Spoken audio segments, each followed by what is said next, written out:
It's your boy Gsluke here with our round 2 prize picks targets for this year's Open Championship. Round 1 was a little bit up and down, pretty much across the board. We had guys that really went out there, showed us what they've got, like a Cam Smith, Rory McIlroy, of course. You had Cam Young, who shot 8 under par today. Clearly was able to go out there and score, but also plenty of disappointment. St. Andrews tends to be one of the courses where, if you have your game, you'll be handsomely rewarded, as you saw with a lot of those aforementioned players. But if you don't have your best stuff, you are going to be penalized beyond belief. I mean, just look at Tiger Woods' round, a few of the other guys that shot well over par today.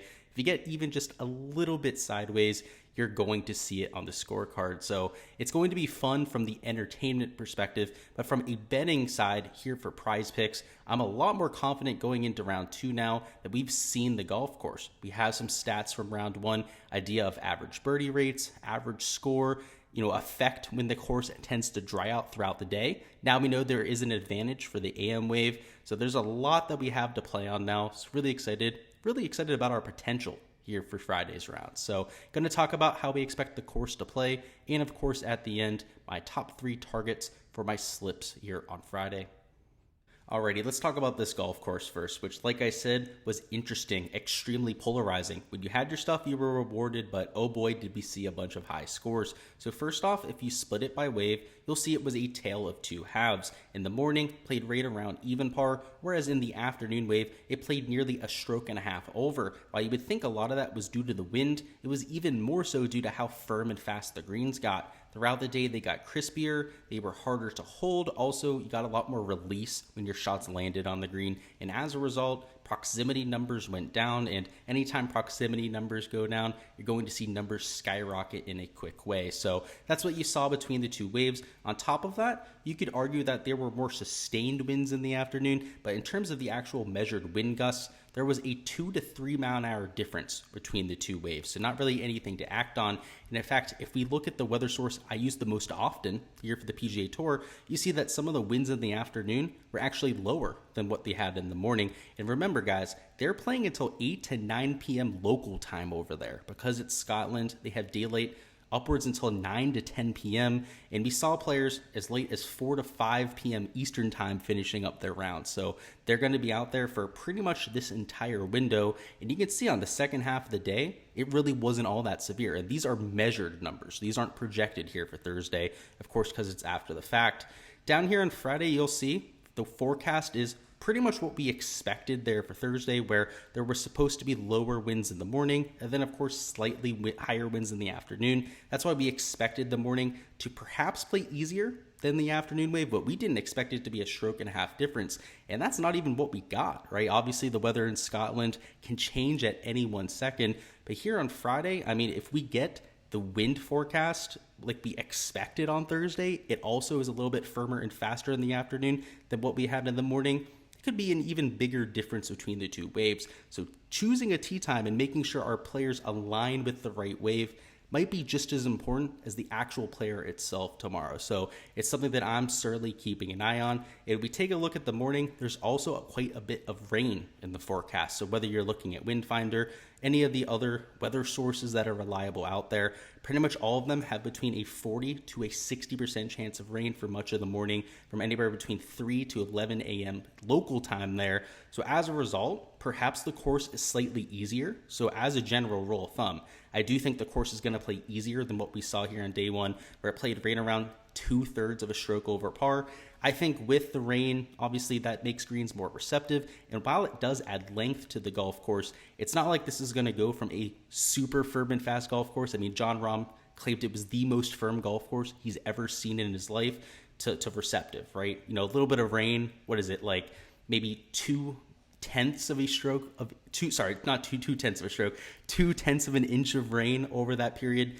It's not going to make it a soggy mess, right? So while I do think it plays easier tomorrow, I don't think it's going to be like a dart fest, like what you'll see at some of the birdie fests throughout the PGA Tour. So keep that in mind.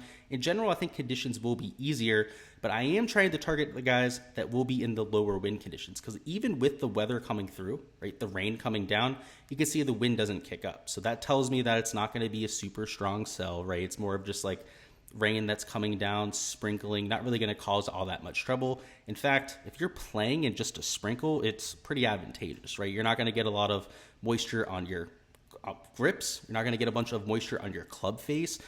Those are the two things that cause players problems in the wind. So I should say in the rain. So I really do like targeting the AM guys tomorrow. And in general, I do expect to see some scoring. So with that being said, what are the top 3 props I've got for you? And as per usual, guys, if you are looking for my complete analysis, all of the props I'm taking, make sure to go out and check my Patreon page. On top of just getting the guys I'm picking, you also get my analysis. You get my hit rates for all of the props I have my eyes on. You get push percentage. You also get access to the community Discord to ask me questions. I post a lot of my cards on there too. So like all the 4-leg powers I'm taking, a lot of the 5-leg flexes that I'm using in my cards, I post there just to give you guys an idea of the type of exposure I'm going with. So if that's something you want to check out, make sure to go in the description and check out my Patreon. It is $10 a month, a great value. Also, I put my DFS stuff on there too. So if you're playing fantasy sports, even better. You get double for 1 there, 2 for 1. Let's start with Matt Fitzpatrick. He's my favorite prop on the slate there at 4 birdies or better. Now, last Sunday, guys, he was at 3.5 birdies. Burned the world. Now, everyone's going to remember that. I think that's why we're getting him at 4. It's tempting, right? Obviously, the lines makers have to account for supply and demand. And frankly, Matt Fitzpatrick's coming off a U.S. Open victory. He's in great form, loves a link style setup. And even though last week, he didn't have the strongest finish there at the Genesis Scottish, he got himself into contention, and that speaks wonders to his pedigree, even despite not having his best stuff. So in terms of the field average, I have the average birdies for the field, pretty close to like 4.3 birdies, 4.2 birdies, which isn't anything crazy, at least for the guys on the board, right? So I'm not talking about the entire 150-man field, but of the actual players on here, so taking out John Daly, actually taking out Tiger Woods, and they have Darren Clark on here, of all the actual competitive players, I have the average rate around 4.2, 4.3 birdies. Now, for somebody like Matt Fitzpatrick, who I grade out as a top 5, top 10 player out of the ones they're letting us choose from, I have projected for well into the high 4s. And if you want to see my actual number on that, again, that is on the Patreon spreadsheet. In terms of hit rate, I love it because you get a lot of push potential, right around 20% in terms of push equity, and upwards of 45% hit equity. So just a prop where, 2/3 of the time you're sitting pretty on it. And like I said, I think a lot of the price here is due to recency bias, right? You click over here. Well, they don't have it updated there, but for last slate, it was just a lot of 3-4 birdie rounds. He wasn't posting ceiling performances. This is a golf course because it has so many drivable holes. It also has 2 par 5s that are extremely gettable, where making 7 to 8 birdies, perhaps even more than that, is extremely reasonable. Now, at the Scottish over the weekend last week, where the winning score was 7 under par, Cameron Young's 8 under par right now here at St. Andrews, you're not going to have nearly that much upside. So perhaps there's a little bit of recency bias. I absolutely love Matt Fitzpatrick at that number. Next up, we've got Scotty Scheffler at 4.5 birdies or better, and he's an elite of the elite tier player, right? So rather than being around a 4.2, 4.3 projection, I have him over 5 in terms of his projection. So somebody who has a pretty significant edge to where I have him projected at, and in terms of his hit rate, the issue here is you don't get that push equity, right? So whereas 2/3 of the time you're sitting pretty with a Matt Fitzpatrick, with Scotty Scheffler, it's a little bit less than that, right? But, you have more win equity, right? So rather than it being like a 45% hit rate, it's well over 55% for his hit rate on this prop. So, it's kind of, choosing your poison there, right? If you'd rather win more, then go with Scotty Scheffler. If you'd rather be safer more often, then maybe you go with a Matt Fitzpatrick. But in either circumstance, both plays will be making it into plenty of my slips. And the real advantage here is, first off, Miss Fitzpatrick, right? Teeing off in the morning wave. That's important to me. All the picks here are going to be teeing off in the morning. Scotty Scheffler, teeing off in the morning wave. You can see 3:25 a.m. tee time. Down here for Fitzpatrick, it's 5 a.m., but that's still 10 a.m. local time over there. So it's still technically the morning wave. These are the type of players I'm looking to get to, right? You'll have guys that are teeing off in the afternoon, like a Rory, for example. Even a Justin Thomas, Xander Schauffele. Well, I guess he's technically the morning wave still, but especially the guys that are teeing off like after 10 o'clock, they're not technically the PM wave, but you're starting to get less of an advantage on, right? Whereas, somebody down here teeing off at 4:58 like a Matt Fitzpatrick, right? He's going to have plenty of the low win situation. Whereas, Rory might have it for an hour or two, but for the last 3 to 4 hours of his round, perhaps even longer with the pace of play that we've had out there, he's going to be dealing with slightly more difficult conditions. So that's why I'm trending towards these type of players. There's others on the board too, of course, on the Patreon that are also teeing off in the morning wave that I like getting to in a lot of my cards. Next up, we have birdie or better matchups. So the last one we're taking is going to be Jordan Spieth over against Patrick Reed. And this one's one of my favorite props on the board. And it's because Jordan Spieth is an AM golfer, right? He's teeing off at 5:09 a.m. Patrick Reed, a PM wave golfer. Now, he's going to be one of the first guys in the PM to tee off.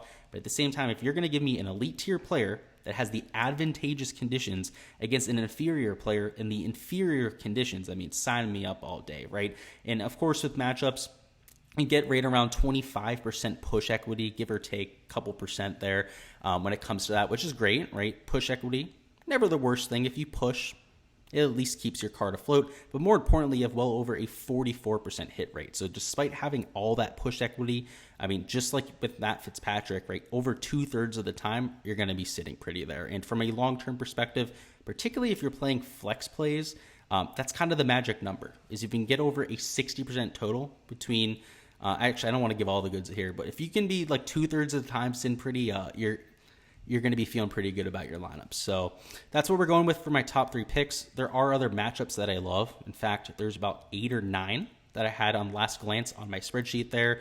Birdie or better, there's, I believe, another 5 or 6 that I had on my card, which obviously makes sense with a lot of morning guys. And then with strokes, there's only 1 or 2 that I like. So we're not going to talk about any here. But in general, I think most of your edge is going to be on birdie. So if you're watching this as a research-based thing, I definitely think you want to stick with birdie or better. A lot of overs in that category. And perhaps to wash away the multiplier, mix in a matchup, right? I really like Jordan Spieth, but there's plenty of other options out there that could make sense. That's how I'd be structuring a majority of your cards tomorrow. Boys, that's all I've got for the round 2 preview. Before you hop on out of here, smash that like button. Show me some love here. Let me know you enjoy this content. But also, go ahead and comment down below what your favorite prop on the board is. We will be doing content like this for rounds 3 and 4, so make sure to stay tuned for that. And of course, if you haven't already subscribed to the channel, I would highly recommend you do so you don't miss any of those videos when they drop. I appreciate all the support, guys. Best of luck with all of your slips, any DFS lineups you're entering here for the second round, and let's get this cash.